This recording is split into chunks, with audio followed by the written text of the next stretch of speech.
Just under 3 minutes to the closing bell. Let's get some first take as to where we're headed with Eric Freedman, U.S. Bank Wealth Management CIO, and Keith Lerner, Chief Market Strategist at Truist. Thank you both for joining us. Eric, let me start with you. We're going to be able to put a lot of this political stuff the market may or may not like behind us very soon, or have we already discarded it? It's no longer having an impact. I don't think we've totally discarded it, Adam. I think there's a couple catalysts. One is stimulus and whether that goes or stays. And then, of course, the Georgia special election. So we do think that the path forward is higher for equities and likely more stagnant in fixed income. But there are a couple of hurdles. And again, year-end stimulus will be important, as well as that January 5th special election. Keith, to Eric's point, there's 1.4 trillion, I think, that people have saved just in the last year because of the pandemic. Is that market going to flood back? That money going to flood back into the market? I don't know if it's going to flood right back into the market right away. I think it's spring-loaded for the economy, likely towards the second half of next year. But just short-term, don't forget, we just had the best November since 1987. Sentiment's a little bit hot. And I think we're digesting some of these big gains from November, perfectly normal. And I don't think it's a bad thing to see some of this frothy sentiment reset a little bit here short term. All right. I want to let everyone know that Keith and Eric are going to be with us after the closing bell. But Inez Ferre has been watching these markets all day long. And as we go into it, Inez, some of the sectors are in the green. Others have fallen into the red. What have you got for us? Yeah, let's take a look at where we're going to end the session right now. We've got energy and financials that have been in the red, communications, services, consumer staples, industrials in the green. Over on the Dow, the big outperformer has been Disney, up more than 13% after those subscriber numbers for Disney Plus. Looking at the NASDAQ, we're seeing that Tesla has been down more than 2%. Tesla was downgraded at Jefferies to a hold, doubting that Tesla will dominate the auto industry.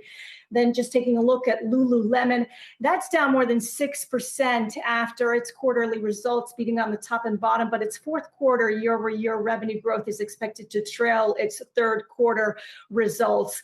And just looking at travel stocks today, how they fared.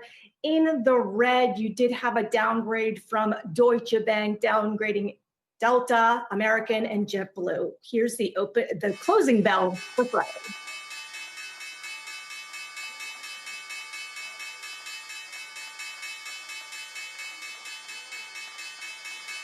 All right, we're going to wait for markets to settle, but we got the S&P 500 is probably going to be down about 5 points. Dow is going to be positive, up about 50, and when this all settles, the Nasdaq is going to be about 27 points. Let's take it back to our guests. I'm going to start again with Eric. You talk about the fact that you have a bias toward owning large cap growth. I thought the rotation, though, was out of that. Are you starting to rotate out, or are you going to stay there?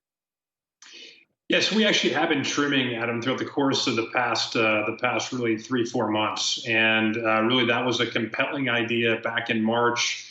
Certainly, we still think that over time, CFOs are going to be spending a lot more money on software, information technology. We have a real productivity gap in the global economy and acutely in the U.S. economy. So we still think that it's worth buying on dips. But in terms of favoring that in portfolios, we think that time is likely past. And so for right now, our emphasis has been really on U.S. mid-cap stocks. That's a place that we actually think there still is some upside. Clearly, a strong November, a strong couple days in December. But we also think that tends to be an underloved and an underfollowed area. So U.S. mid-cap stocks is a place we think you should be involved in. We also think you can start dipping into some of the recovery stocks. Again, not the first time we've done that, but things like energy and financials are weak today. We think they're good for a trade. We think that some of the leisure hospitality stocks are interesting. And again, this is probably more of a reflation trade. And then once we get back towards more of a normal environment, we do think that those scarce growth stories will become attractive once again. Keith, I realize that Eric has just talked about the benefits of going to mid-cap, and you're not ruling out mid-cap, but you like small cap better. Why?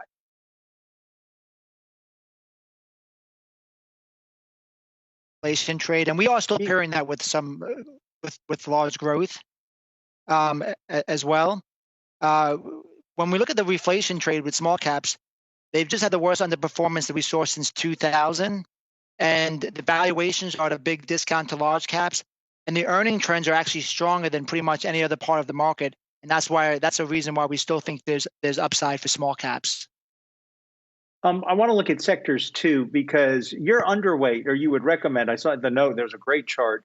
Underweight energy, consumer staples, and real estate. Real estate just too pricey with the demand for everyone moving out of cities right now? I think that might be plays that start to get more interesting early into next year. We actually just upgraded energy to neutral after being underweight for a long time.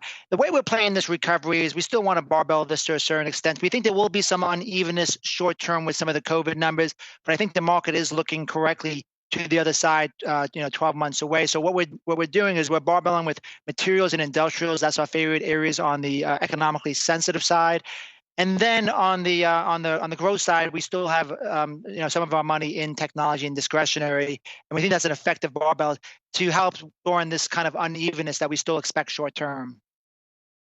Eric, you raise attention to the weakening dollar. How's that going to impact choices that investors have to make over, say, the next 6 months?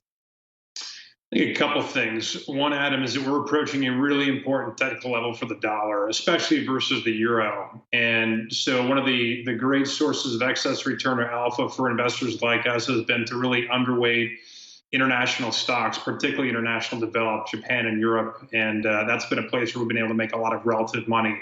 I do think that the fundamentals of the European economy as well as the Japanese economy are going to be challenged for some time. But you can get that call completely right, but get currency totally wrong. So we do think that based on what happened yesterday, when the ECB announced some policy changes that actually had the opportunity to weaken the euro, but they didn't. And that's something that we think is going to mean dollar weakness for some time, and something that, again, we think will probably translate into a slightly better playing field for non-U.S. equities just from a relative return standpoint. So again, we do think that this is still a portfolio design, at least what we think at U.S. Bank, that you should still favor U.S. equities, but really that comparative relative value is a little less compelling right now because of the currency change. And Eric, if I'm one of those nervous investors who doesn't like a weak dollar and I get scared by what to me would appear to be an expensive equity market, how do I protect myself? Because if I stay in cash, I'm getting nothing. The opportunity cost of sitting in cash right now isn't particularly high. Not that we're advocating people sit in cash. I do also think that if people feel that long duration treasuries will have the same shock absorption power in portfolios, we actually would take the other side of that. So we do think that, for those clients that are a bit more nervous, for those investors that are a bit more nervous, there are probably parts of the bond market that are worth owning. Long duration is not one of them, but we take high quality U.S. corporate credit. There's still some degree of premium attached that's interesting. So we'd really be more biased towards mortgages and corporate credit as opposed to government bonds. That'd be the way that we'd probably hang out here. And for those investors that are looking for a little less volatility in their portfolios. Keith, I think you would agree with what we just heard from Eric, or not, because I know that one of the things you're also doing is closely monitoring gold that you're maintaining as a hedge. Yeah, I think maybe one variant in our view. I think there's a lot of bearishness on the U.S. dollar, and I think where we kind of stand different than the consensus is we think the U.S. dollar is going to likely stabilize next year. Technical trends have been weak, but we actually think the more the euro goes up, the more that impedes their recovery. That we're in a fragile state heading into this as well. Lagarde just talked about the euro being somewhat of an issue, and we're already up 15%. So for international to really outperform, you would like to see much higher, currency strength. And right now, our base case view is we're more of a stabilization. Gold was something we put on as a hedge into the election, and with the COVID numbers, we're really low on fixed income, so we want some things in the portfolio as a diversifier. Some of the luster has come out of that. We're sticking with it for now because we still think we have some challenges short term. But the big story for next year is we think we're moving to the next phase of the bull market, which tends to be a more moderate but still positive side, where we still have a pretty big overweight in equities, and we'll look for pullbacks to add to that position. All right, Eric Freedman is U.S. Bank Wealth Management CIO. Keith Lerner is Chief Market Strategist at Truist. We appreciate your both being here with us.